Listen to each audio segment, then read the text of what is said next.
అజుడు కదా, పుట్టుకు లేనివాడు కదా. అలాంటి పుట్టుకు లేనివాడై అవ్యయమై మార్పు లేనివాడై పరిశుద్ధుడైనప్పటికీ, ఆయన పరిశుద్ధుడైనప్పటికీ ఈ రకంగా కార్యకారణ సంఘాత పరిచ్ఛిన్నుడు వలె మాయ ఇవ అనే దానికి అర్థం మాట. ఈ రకంగా అని అవ్యక్తుడై అజుడై అక్కడ ఏ రకమైన వ్యవహారము లేనివాడై పరిశుద్ధుడై అపరిశుద్ధుడై ఉన్నప్పటికీ ఇక్కడ ఆయన అశుద్ధమైన కార్యకారణ దేహేంద్రియాలు, కార్యకారణ అంటే దేహేంద్రియాలు, అలాంటి దేహేంద్రియ సంఘాతముతో కూడుకుని, అలాంటి దేహేంద్రియాది సంఘాతంతో కూడుకుని పరిచ్ఛిన్నుడు వలె ఆయన తోచుచున్నాడు. ఎవరి దేహేంద్రియాదులు? ఎవరైతే నేను అనుకుంటున్నాడో వాడి దేహేంద్రియాలు. గడ్డిపోచుకి గడ్డంత దేహేంద్రియాలు, మనిషికి మనిషి అంత దేహేంద్రియాలు, ఏనుగుకి ఏనుగు అంత దేహేంద్రియాలు, హిరణ్య గర్భుడికి హిరణ్య గర్భుడు అంత దేహేంద్రియాలు, శివుడికి సంబంధించిన దేహేంద్రియాలు, విష్ణువుకి సంబంధించిన దేహేంద్రియాలు. సకల దేహేంద్రియాలు ఏవైతే ఉన్నాయో ఆ సకల దేహేంద్రియాదులకి ఆ తనైన ఆత్మ నేనుగా అక్కడ దేహేంద్రియాదుల్లో పరిచ్ఛిన్నుడు వలె నేనుగా పరిచ్ఛిన్నుడై ఉన్నట్టుగా మోహితుడై కనిపిస్తున్నాడు, తోచుచున్నాడు అని అర్థం. అర్థమైందా? ఈ రకంగా క్రియాకారక ఫల సంబంధము గల వాని వలె ఆయన భాష్యం అయిపోయింది.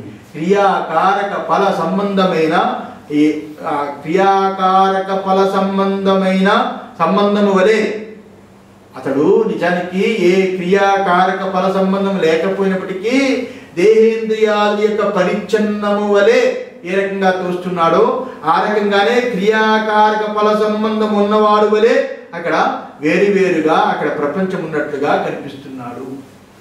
ఇక్కడ ప్రపంచం ఉన్నట్లుగా ఆయన జన్మిస్తున్నట్లుగా పుడుతున్నట్లుగా ఈ రకంగా ఆయన కనిపిస్తున్నాడు. ఎందువల్ల మేము పూర్వమే చెప్పాం. మేమేం చెప్పాం పూర్వం? మాయా మాత్రం ఇదం ద్వైతం అద్వైతం పరమార్థత అని చెప్పాం కదా. అక్కడ మేము ముందే కారికలో 1:17 కారికలో చెప్పాం మాయా మాత్రం ఇదం ద్వైతం అని. ఈ ద్వైతం అంతా మాయా మాత్రమే అని చెప్పాము. అందువల్ల ఇచ్చేష మాయా అని చెప్పేది మేము ముందు 1వ అధ్యాయంలోనే చెప్పుకున్నాం. ఇదంతా ద్వైతం అంతా కూడా మాయాస్వరూపమై ఉన్నది అని. మాయాస్వరూపమై ఉన్నది. ఏ రకంగా అంటే ఏ రకంగా మాయాస్వరూపమే? ఈ మాయని ఎవరు కల్పించారు? ఈ మాయని ఎవరు కల్పించారు అంటే అది కూడా చెప్పావు 2వ అధ్యాయంలో 12వ కారికలో. ఏమని? కల్పయత్యాత్మనాత్మానం ఆత్మదేవ స్వమాయయా అని అని చెప్పాం. ఎవరు కల్పించారు ఇదంతా అంటే ఆ ఆత్మదేవుడైన ఆత్మయే తన మాయ చేత తన చేతనే తాను కల్పించుకుంటున్నాడు అని అక్కడ కూడా మేము తన చేతనే తాను కల్పించుకుంటున్నాడు. కల్పించుకున్న వస్తువులు తానే, కల్పనలో అక్కడ మోహితుడవుతున్నట్లుగా ఉన్నవాడు తానే అక్కడ రెండూ ఉన్నవాడు తానే, రెండూ లేక తానుగా ఉండేవాడు తానే. ఎవడు కల్పిస్తున్నాడు? తనని కల్పించడానికి ఇంకొకటి లేడు. తాను వికారం అవడానికి దేశకాలాదులు లేవు. అవికారి, ఏ వికారములు ఏ క్రియలు లేనివాడు. మరి ఎందుకు కల్పిస్తున్నాడు? అవిద్య చేత ఎవడైతే అక్కడ ఏదో జరిగిపోతున్నది అని ఎవడైతే అనుకుంటున్నాడో జాగ్రత్తగా ఇదే పాయింట్ గుర్తు చేసుకోవాలి. అవిద్య చేత ఎవరైతే ఏదో జరిగింది, సృష్టి జరిగింది అని అనుకుంటున్నారో ఆ సృష్టి స్వరూపమైన ఆత్మకంట వేరుగా జరిగిపోలేదు. అది ఎవరో కల్పించినది కాదు. అది స్వరూపమైన ఆత్మయే తన మాయ చేత కల్పించబడి ఉన్నది. ఏదైతే కల్పించిందో ఆ కల్పించిన దాంట్లో కూడా తానే నేనుగా అనిపించుకుని ఉన్నది. ఏదైతే కల్పితమో అది ఏమున్నది? అందులో దేహాదులతో కూడుకున్న పరిచ్ఛిన్నము. దేహాదులతో కూడుకున్న పరిచ్ఛిన్నం అంటే బ్రహ్మ మొదలుకొని గడ్డిపోచ వరకు ఉన్న సకల దేహాదుల యొక్క పరిచ్ఛిన్నము. దేహాదులు తయారవ్వాలి అంటే ఈ దేహాదులకు ముందు ఆత్మన ఆకాశ సంభూత ఆకాశాత్వాయుని భూతములు, భూతములతో పాటు ఓషధులు, ఓషధులతో పాటు పురుషుడు, పురుషుడితో పాటు సమస్తము. అది ఈ ప్రక్రియ జరిగింది అంటే తన మాయ చేత. ఆఫ్టర్ ఆల్ ఇంద్రజాలకుడు లేని ఆ యొక్క ఏ రకంగా అయితే ఆ గంధర్వ నగరాన్ని సృష్టిస్తాడో ఈ లోకంలో ఉన్నవాడు, అలాంటి ఆ ఇంద్రజాలకుడి వరకుని సకలాన్ని సృష్టించిన ఆ ఆత్మ యొక్క మాయ ఎంతవరకు చెప్పగలము? అలాంటి ఆయన యొక్క మాయే, ఆయన యొక్క స్వరూపమే అని తీసుకొస్తూ మేము ముందే చెప్పాం, కల్పయత్యాత్మన ఆత్మానం ఆత్మదేవ స్వమాయ అని చెప్పాం.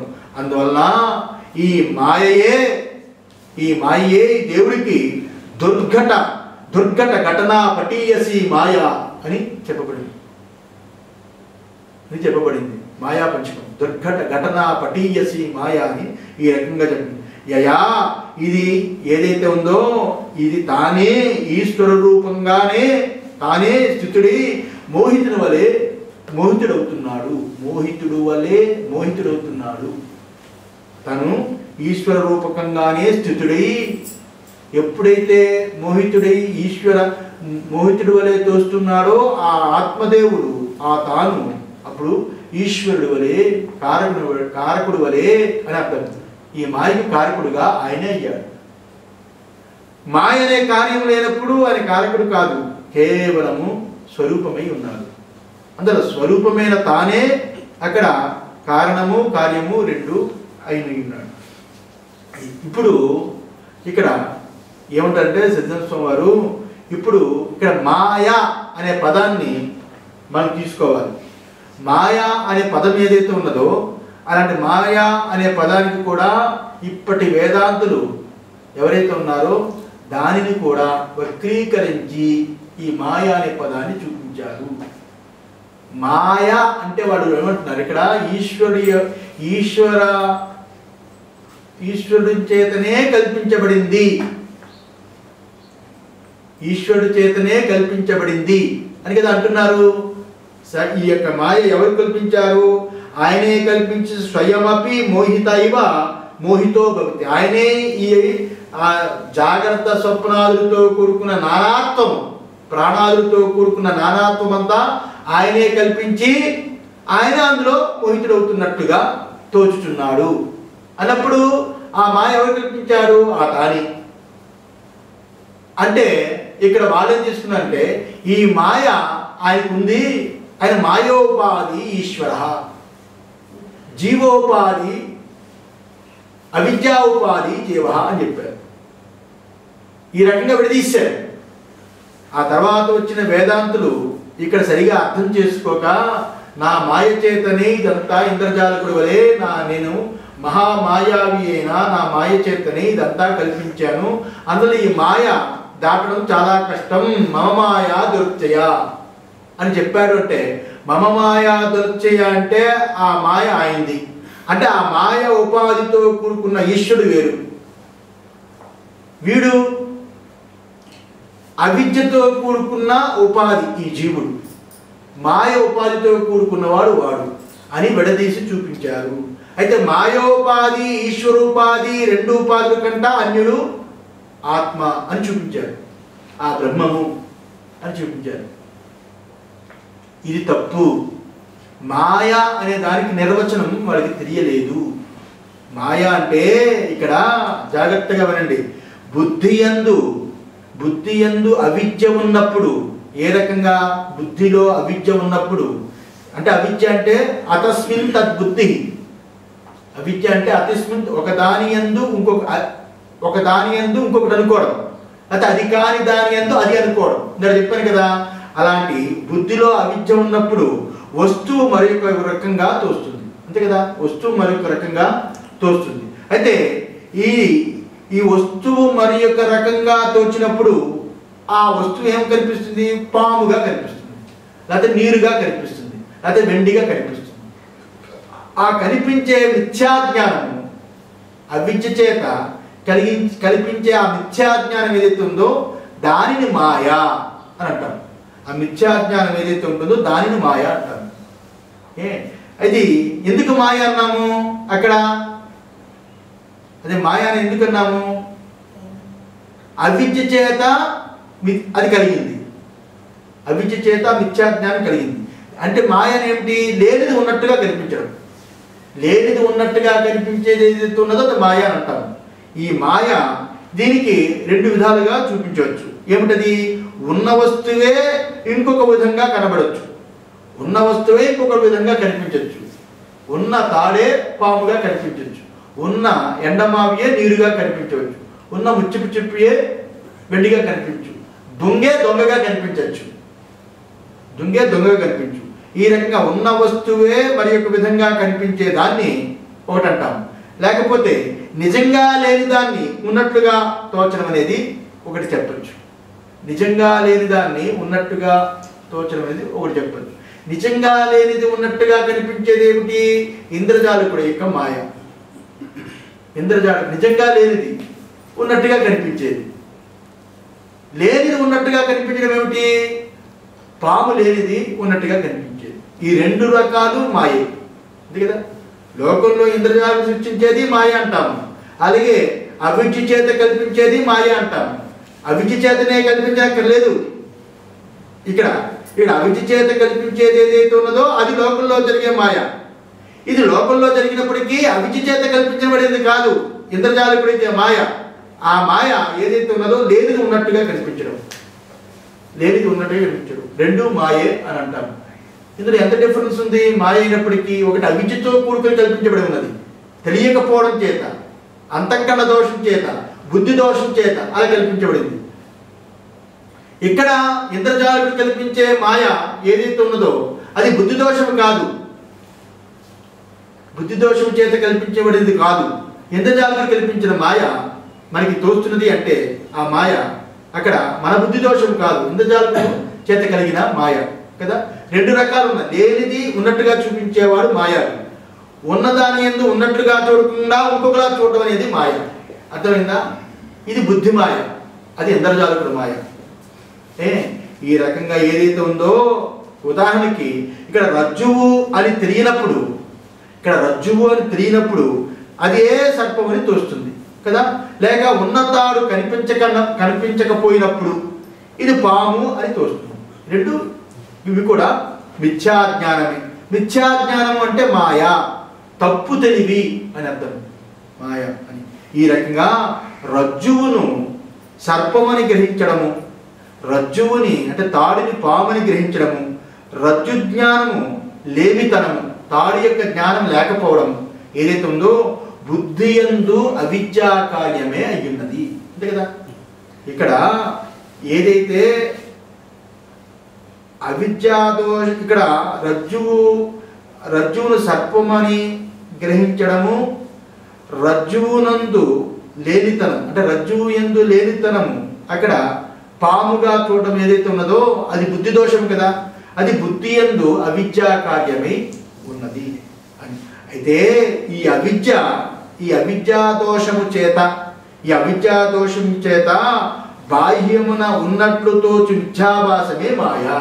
ఈ అవిద్య చేత ఏదైతే లోపట ఉన్న బుద్ధి యొక్క అవిద్య చేత బయట లేనిది ఉన్నట్టుగా కనిపించడం ఏదైతే ఉన్నదో అదే మాయా అని. అవిద్య చేత అక్కడ లేని పాము ఉన్నట్లుగా తోచడం ఏదైతే ఉన్నదో అదే ఇక్కడ మాయా అని చెప్పబడింది. అందుకే భాష్యకారులు ఈ మాయా అనే దానిని, ఇది ఎలా వచ్చింది ఈ మాయా అంటే అవిద్యాకృతము, అవిద్య చేత కృతము అంటే చెయ్యబడినది.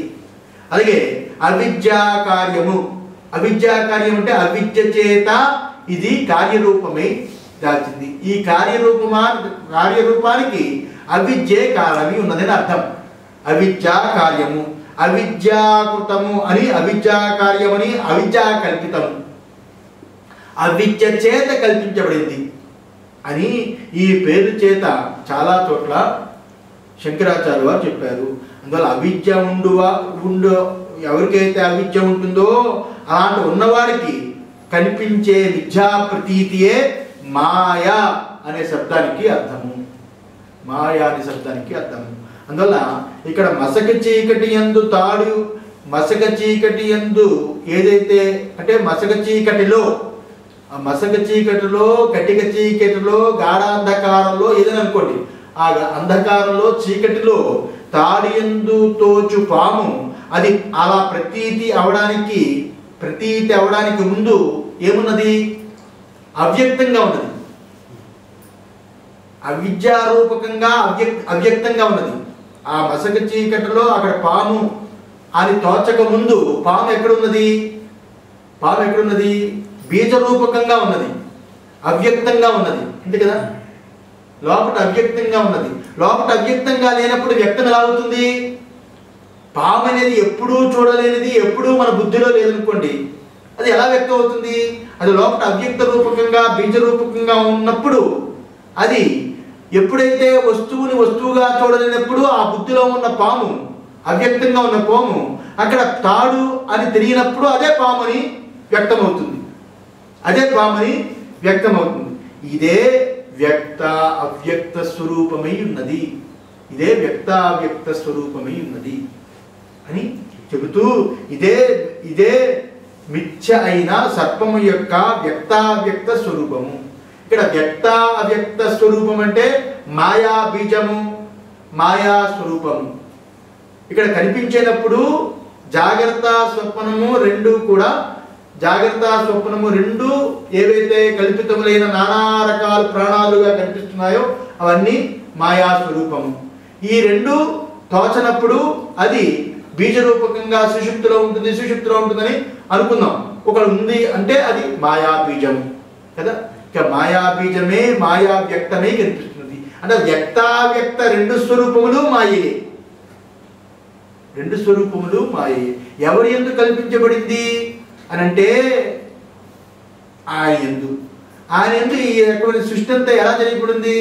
ప్రళయంలో ఈ సృష్టి అంతా లీనమై ఉన్నది, మళ్ళీ ఆయన యందే లేచి ఉన్నది. ఇది పురాణ కథలు ఎలాగైతే చెప్తారో, ఆయన అంటే ఎవరు? ఈ తాను, తానే ఈ జగత్తుకి బీజరూపమై ఉన్నాడు, ఈ తానే ఈ జగత్తుకి వ్యక్త రూపమై ఉన్నాడు.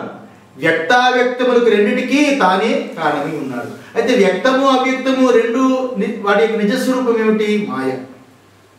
వ్యక్తావ్యక్తములు రెండు దాటిన వాడు ఎవడైతే ఉంటాడో వాడు తానుగా నిలిచిపోతాడు, తానుగా నిలిచిపోతాడు. ఇక్కడ వ్యక్తాన్ని దాటుకున్నారు కానీ మతవాదులు అవ్యక్తమైన ఆ బీజాన్ని దాటిపోలేదు కాబట్టి అక్కడ నుంచి వాడు సృష్టి క్రమాన్ని దాని అందే దాని అందే దాని అందే అని బీజం దగ్గర ఆగి ఇతనే శివుడు అన్నారు, ఇతనే విష్ణు అన్నారు, ఇతనే రాముడు అన్నారు, ఇతనే కృష్ణుడు అన్నారు, అనేక రకాలమైన ఇతనే శూన్యం అన్నారు, ఇతనే ఇన్ని రకాలుగా కల్పించుకున్నారు. వాళ్ళెవరూ ఆత్మను చూడలేదు. ఆత్మను చూసారా వ్యక్తావ్యక్తం రెండు తొలగిపోవును. అందువల్ల వాడు బీజాత్మ దగ్గర నుంచే తీసుకుని చూపించారు. ఈ రకంగా ఈ ఏదైతే ఆత్మ అనున్నది తెలియనప్పుడు అదే ప్రపంచంగా విపరీతంగా తెలుసుకుంటాం. ఈ ఆత్మ యొక్క స్వరూపము తెలియనప్పుడు అదే ప్రపంచంగా అక్కడ విపరీతంగా తెలుసుకుంటాం. ఎప్పుడైతే శాస్త్రము సర్వం కల్పితం బ్రహ్మ ఆత్మేవేదం సర్వం ఈ రకంగా శృతులు ఏ రకంగా ఎప్పుడైతే చెబుతాయో, చెప్పినప్పుడు సర్వం కల్పితం బ్రహ్మ ఆత్మేవేదం సర్వం ఉన్నప్పుడు ఇప్పుడు ఈ యొక్క కల్పితాలు ఏవైతే ఉన్నాయో మిథ్యా కల్పితాలన్నీ తొలగిపోతాయి. కానీ బుద్ధి యందు ఏదైతే అవిద్య చేత అవిద్య వలన ఏదైతే బుద్ధి యందు అవిద్య చేత ఆత్మయే ఇక్కడ ప్రపంచంగా తోచిందని బుద్ధి వికల్పమే కానీ ఇక్కడ బుద్ధి వికల్పము చేత ఏదైతే తోచిందో ఇప్పుడు ఆ వికల్పము ఏదైతే ఉన్నదో సుషుప్తి యందు, మోక్ష యందు, ప్రళయం యందు, నిర్వికల్ప సమాధి యందు ఇలాంటి అవస్థల యందు ప్రపంచం తోచనప్పుడు అక్కడ ఎలా ఉన్నది? ప్రపంచము అవ్యక్తంగా ఉన్నది. ఎప్పుడైతే వివేకము కలుగుతుందో వివేకము కలిగిన సమకాలంలో అక్కడ అవ్యక్త దోషము కూడా పోతుంది.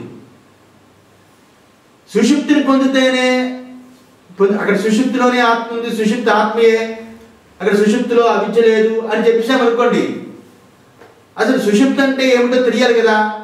సుషుప్తి అనే స్వరూపం గురించి పూర్తిగా తెలిసినప్పుడు అక్కడ బీజం లేదని తెలుస్తుంది, తెలియనప్పుడు అది బీజమే, అది సుషుప్తియే.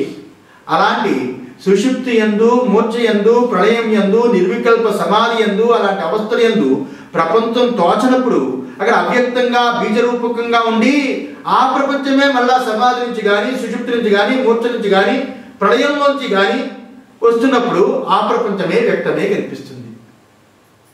ఈ వ్యక్తావ్యక్తం ఎప్పుడు పోతుంది? స్వరూపమైన ఆత్మ తెలిసినప్పుడే పోతుంది. అయితే ఆ స్వరూపమైన ఆత్మను పక్కన పెడదాం. వ్యక్తము అవ్యక్తము రెండు రూపకంగా తోచేది మాయయే, అర్థమైందా? రెండు రూపకంగా తోచేది అక్కడ మాయయే అని అర్థం. ఈ రకంగా ఈ మాయయే అనిర్వచనీయము అని మేము చెప్పాము ముందు నిన్న పాఠంలో. ఈ మాయనే అనిర్వచనీయం అని చెప్తాం. ఈ మాయా దృష్టి చేత ఆత్మతత్వాన్ని ఈశ్వరుడని వేదాంతమందు చెప్పబడింది. ఈ మాయా దృష్టి చేత ఈ మాయా వికల్పితము ఎప్పుడైతే తోచిందో ఆ సమకాలంలో ఆత్మదేవుడైన అతడనే ఈశ్వరుడని చెప్పబడింది. ఇక్కడికి వచ్చాం పాఠం. ఎప్పుడైతే ఈ మాయా దృష్టి చేత అనిర్వచనీయమైన ఈ మాయా ఏదైతే తోచుచున్నదో ఆ మాయా దృష్టి చేత ఆ ఆత్మదేవుడనే ఇక్కడ ఈశ్వరుడని చెప్పబడుతుంది. ఈ రకంగా వేదాంతంలో చెప్పబడిందే కానీ ఇక్కడ ఈశ్వరుడికి ఒక మాయ ఉపాధి ఉందని కాదు, జీవుడి యొక్క ఉపాధి వేరని కాదు. ఇక్కడ జీవుడే ఈశ్వరుడై ఉన్నాడు, ఈశ్వరుడే తానై ఉన్నాడు అని అర్థం. ఈ రకంగా ఆత్మ రెండవది లేని అద్వితీయమై ఉన్నది. ఆ రకంగా ఈశ్వరుడు అంటే ఏమిటి? నియామకుడు. ఆత్మ అంటే ఏమిటి? రెండవది లేనిది కదా. ఆత్మ అంటే అద్వితీయుడు, రెండవది లేనిది. ఈశ్వరుడు అంటే నియామకుడు, శాసించేవాడు, నియామకుడు అంటాం. నియామకుడు అన్నప్పుడు నియమింపబడేది ఉండాలి కదా. నియామకుడు అన్నప్పుడు నియమించబడేది ఉండాలి కదా. ప్రపంచము నియమించబడేది ఉండాలి కదా. ఆ నియమించబడేది ఏదైతే ఉన్నదో అదే మాయ. ఆ నియమించబడేది ఏదైతే ఉన్నదో ఈ ప్రపంచము నియమించబడేది ఏదైతే ఉన్నదో అది మాయ. అది మాయ అన్నప్పుడు ఈశ్వరుడు ఏమయ్యాడు? మాయావి అయ్యాడు. మాయావి అన్నప్పుడు ఆ ఈశ్వరుడు మాయావి అయ్యాడు. ఆ మాయా అని తెలిసినప్పుడు ఇది మాయా అని తెలిసినప్పుడు ఇక్కడ మాయావి అన్నప్పుడు మాయావి మాయా అని రెండు ఎవరు ఎందుకు వికల్పమయ్యాయి? తాను ఎందు. అంటే తానే మాయావి, తానే మాయా కదా. తానే మాయావి, తానే మాయ.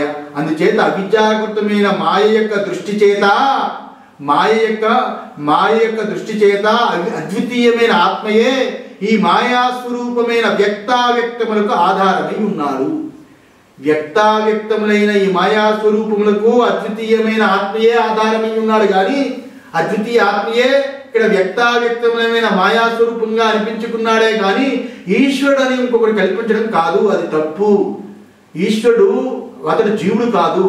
ఈశ్వరుడు అంటే ఆత్మయే. వాడు జీవోపాధి ఏ రకంగానో అది ఈశ్వరోపాధి. అది పెద్ద జీవుడు, ఇది చిన్న జీవుడు. అది సర్వజ్ఞుడు, ఇది కించిత్తుడు అని ఏ రకంగా అయితే మూలా విద్యకారులు చెబుతున్నారో అది చాలా తప్పు. ఈశ్వరుడు అంటే బ్రహ్మము యొక్క స్వరూపము తెలియనప్పుడు, ఈ ఆత్మ యొక్క స్వరూపము తెలియనప్పుడు అతనే ఈశ్వరుడుగా అనిపించుకున్నాడు. ఎందువల్ల ఈశ్వరుడు అంటే ఏమిటి? మాయావి. దేనికి మాయావి? మాయారూపమైన జగత్తుకి అని ఆయన యొక్క స్వరూపము తెలియనప్పుడు ఆయన ఈశ్వరుడుగా అనిపించుకున్నాడే కానీ ఈశ్వరుడు ఉపాధితో కూడుకున్న ఒక జీవుడిగా చెప్పడం అనేది తప్పు అని. ఈ రకంగా ఈ మాయా స్వరూపము వ్యక్తావ్యక్తములకు ఆధారమే ఉన్నాడు. కావున ఈశ్వరుడు అని చెప్పబడ్డాడు. ఎవరు? ఈ ఆత్మయే ఈశ్వరుడు అని చెప్పాడు. అద్వితీయ ఆత్మయందు మాయా దృష్టి చేత ఈశ్వరత్వము అనేది కల్పితమై ఉన్నది. అద్వితీయమైన తన స్వరూపమైన ఆత్మయందు మాయా దృష్టి చేత ఈశ్వరత్వము కల్పితమే గాని ఇక్కడ ఈశ్వరత్వము అనేది ఏదైతే ఉన్నదో అది కల్పితమై ఉన్నది. ఎవరికి? ఈ తానే ఈశ్వరత్వాన్ని, ఈ తానినే ఈశ్వరత్వంగా కల్పితమై ఉన్నది. కానీ ఈశ్వరుడు అనేవాడు ఉపాధితో కూడుకున్న జీవుడు కాదు చెప్పేది. అర్థమవుతుందా? కాదు. ఈ మాయనే ఈశ్వర శక్తి వైష్ణవి మాయ అని పిలుస్తారు. ఈ మాయనే ఈశ్వర శక్తి వైష్ణవ మాయ అని పిలుస్తారు అని చెప్పి అయిపోయింది.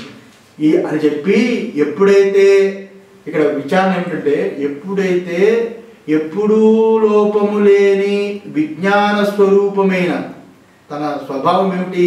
ఎప్పుడూ విపర్లోపో భవతి. తన స్వరూపమైన ఆత్మ ఆ ఎరుక ఎప్పుడూ లోపము లేనిది, నిత్య సాక్షి, నిత్య ఎరుక స్వరూపం.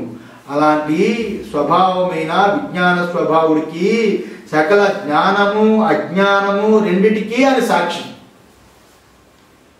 జ్ఞానము అజ్ఞానము రెండు బుద్ధి ప్రత్యయాలు. అలాంటి జ్ఞానము అనే బుద్ధి ప్రత్యయానికి, అజ్ఞానం అనే బుద్ధి ప్రత్యయానికి రెండిటికి ఆయన ఎప్పుడూ విపరలోపము లేని వట్టి నిత్య ఎరుక స్వరూపుడై ఉన్నాడు. అలాంటి సాక్షి స్వరూపుడు ఆయన. అలాంటి సాక్షి స్వరూపుడైన ఆయనే ఈశ్వరుడు. ఆయనే సాక్షిగా ఉన్నప్పుడు ఈశ్వరుడయ్యాడు. అక్కడ సాక్ష్యం అనే ప్రపంచం లేనప్పుడు ఆయన ఈశ్వరుడు కాదు, ఆత్మయే ఉన్నాడు అని ఈ రకంగా పరమార్థమే కదా. దీని చేత ఈ రకంగా ఉన్నప్పుడు అతనికి మోహం ఎలా సంభవిస్తుంది? మోహం సంభవించదు కదా. మోహిస్తున్నట్లుగా కనిపిస్తున్నాడు అంటే ఎవడైతే కొట్టుమిట్టాడుతున్నాడో అవిద్యతో కూడుకుని వాడు ఏడవాలి, ఈ వికల్పాల నుంచి ఎలా తప్పించుకోవాలని. కానీ వాడు మోహితుడైపోయాడని ఆత్మదేవుణ్ణి ఇక్కడ ఈశ్వరుడు అనే ఉపాధి కల్పించి వాడు మోహితుడైపోయినట్టుగా చెప్పడము అది అన్యాయము, అది దుర్ఘటన ఘటీయసి మాయా, అది తప్పు, చాలా తప్పు. ఆ రకంగా చెప్పకూడదు అని చెబుతున్నాం. ఈ రకంగా దానికి అది మాయారూపము, బుద్ధి ఉపాధి ధర్మము, అవిద్యా నిమిత్తమైనది అని ఈ రకంగా దాని రూపంచే ఇది మోహితుడైనట్టుగా కనిపిస్తున్నాడు. అది ఏదైతే ఉందో అది మాయారూపం, బుద్ధి ఉపాధి ధర్మ అవిద్యా నిమిత్తము చేత, అవిద్య చేత దాని రూపం చేత ఇక్కడ మోహితుడైనట్టుగా కనిపిస్తున్నాడే కానీ అని మోహితుడు తెలుసుకుంటే విద్య చేత తెలుసుకున్నప్పుడు ఆయన ఎప్పుడూ మోహితుడు కాదు. మనకి అవిద్య ఉన్నప్పుడు మోహితుడిగా కనిపిస్తున్నాడు. ఎవరు కనిపిస్తున్నాడు? వాడు కాదు వీడు. ఈ తాననేవాడు అవిద్య ఉన్నంత వరకు నేను మోహితుడైనట్టుగా కనిపిస్తాడు.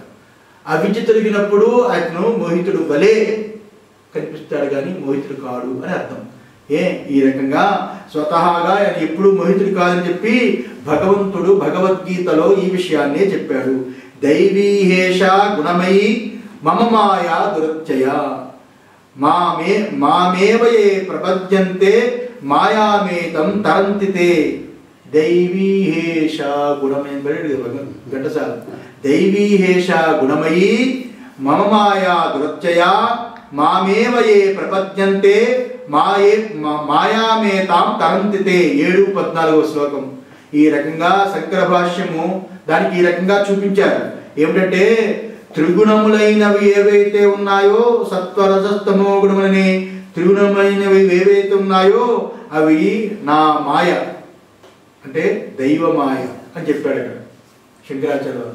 త్రిగుణాత్మకమైన సత్వరజస్తమో గుణములు ఏవైతే ఉన్నాయో అది నా మాయ, అది దైవమాయ అని చెప్పాడు. దైవమాయ ఇదో పాము బుద్ధిమాయ. ఈ సకల తరాతరమైన సప్తరజస్తమో గుణములతో కూడుకున్న త్రిగుణాత్మకమైన మాయ ఏదైతే ఉన్నదో అది స్వమాయ, తాను యొక్క మాయ. తాను యొక్క మాయ ఎంత గొప్పది అంటే పాము లాంటి చిన్న చిన్న ఇంద్రజాలకులు లాంటి సృష్టించే ఆ బుద్ధిని కూడా సృష్టించేవాడు ఈ తాను, ఈ పరమాత్మ. ఆ తాను మాయ అని ఇక్కడ దైవముకు ఈశ్వరుడు ఎవడైతే ఉన్నాడో ఈశ్వరుడైన విష్ణువు. అలాంటి దైవం ఇక్కడ దైవమాయ అంటే ఏమిటి? దైవము అంటే ఈశ్వరుడైన విష్ణువు. ఈశ్వరుడైన విష్ణువు నా యందు నాకు నా స్వాధీనమై ఉండి మాయ ఏదైతే ఉన్నదో ఈ మాయ దురత్యయ అంటే దాటడము చాలా కష్టము అని అర్థం. అలాంటి మాయ ఎటువంటిదంటే ఈ మాయని దాటడము చాలా కష్టము, కష్టతరము, దురత్యయము అన్నాడు. అంటే ఇక్కడ అర్థం ఏమిటి? ఇలా ఉండడం చేత ఎవరి సర్వధర్మములు వదిలి తమ ఆత్మీయ ఉన్న మాయావి అయిన నన్నే అన్ని విధాలుగా నన్నే శరణు పొందునో అంటే ఇక్కడ అర్థం ఏమిటి? ఇక్కడ ఎవడైతే సకల సంసార ధర్మములతో కూడుకున్న సకలాన్ని వదిలిపెట్టి ఈ ఆత్మదేవుడిని ఎవడైతే చక్కగా కనుగొనునో వివేకం చేత, ఆత్మ అనాత్మ వివేకం చేత, నిత్య అనిత్య వస్తు వివేకం చేత ఎవడైతే నన్నే తెలుసుకుంటాడో అలాంటి వాడి మాయని దాడతాడు. మాని తెలుసుకోవాలంటే ఏం చెయ్యాలి? అవిద్య తొలగిపోవాలి. అవిద్య చేత మాయ తోస్తున్నది. అవిద్య చేత మాయ తోస్తున్నది అంటే ఈ మాయ తోచడానికి అవిద్య కారణమైనది. అయితే ఆ యొక్క స్వరూపమైన ఆత్మకి ఆత్మకి అడ్డేమిటి? మాయ కాదు, అవిద్య. మాయ, అవిద్య ఇబ్బంది, మాయ కాదు. ఇలాంటి అవిద్య తొలగిపోతే ఆ మాయ దాటిపోతాడు. ఆ ఉద్దేశం చేత ఈ అవిద్య తొలగించుకుని ఎవడైతే నన్ను తెలుసుకుంటాడో అలాంటి వాడు ఈ మాయని దాటిపోతాడు. మమ మాయ దురత్యయ అని ఈ రకంగా నన్నే అన్ని విధాలుగా నన్నే శరణు పొందుతాడో సర్వ ప్రాణులకు మోహం పెడుతున్న ఆ మాయ వాళ్ళే దాటగలరు. సంసార బంధం నుండి దేన్ని దాటిపోగలరు? చావు పుట్టుకు లేని దాని నుండి దాటిపోగలరు. అంటే ఇక్కడ రజ్జుతత్వము నిశ్చయము జరిగిన సమకాలంలో ఇది సర్వ సర్పాది వికల్పములు తొలగినట్టుగా, సర్వ సర్పాది వికల్పములనే మాయ తొలగినట్టుగా ఆ రజ్జువే అని తెలిసిన సమకాలంలో రజ్జువే అక్కడ సర్పాదులుగా అనే మాయ ఎందుకు తోచింది? అవిద్య చేత. అలాంటి సర్పాదులు అనేది తొలగిపోవాలి అంటే అవిద్య పోవాలి, భ్రాంతి పోవాలి. ఆ రకంగా ఇక్కడ కూడా అవిద్య తొలగిన సమకాలంలోనే ఆ మాయ తొలగిపోతుంది. అందులో అవిద్య చేత మాయ తోస్తున్నది కానీ మాయ చేత అవిద్య రాలేదు. ఆయన మాయ చేత అవిద్య రాలేదు, ఈ అవిద్య చేత మాయ తోస్తున్నది. ఈ అవిద్య చేత మాయ ఎందుకు తోస్తున్నది? ఈ అవిద్య చేత మాయ నామరూపాత్మకమైన జగత్ ఎందుకు తోస్తున్నది? స్వరూపమైన దాని గురించి తెలియకపోవడమే ఇక్కడ అవిద్య, తెలియకపోవడమే అవిద్య. అందులో మాయను సృష్టించేవాడు వేరుగా లేడు. మాయను సృష్టించేది ఏదైతే ఉన్నదో అది అవిద్యయే సృష్టిస్తున్నది కానీ ఈశ్వర సృష్టి కాదు అని అర్థం. అవిద్యయే ఇక్కడ కారణమై ఉన్నది. ఓం సహనా భవతు సహనో భునక్తు సహ వీర్యం కరవావహి తేజస్వినావధీతమస్తు మా విద్విషావహి.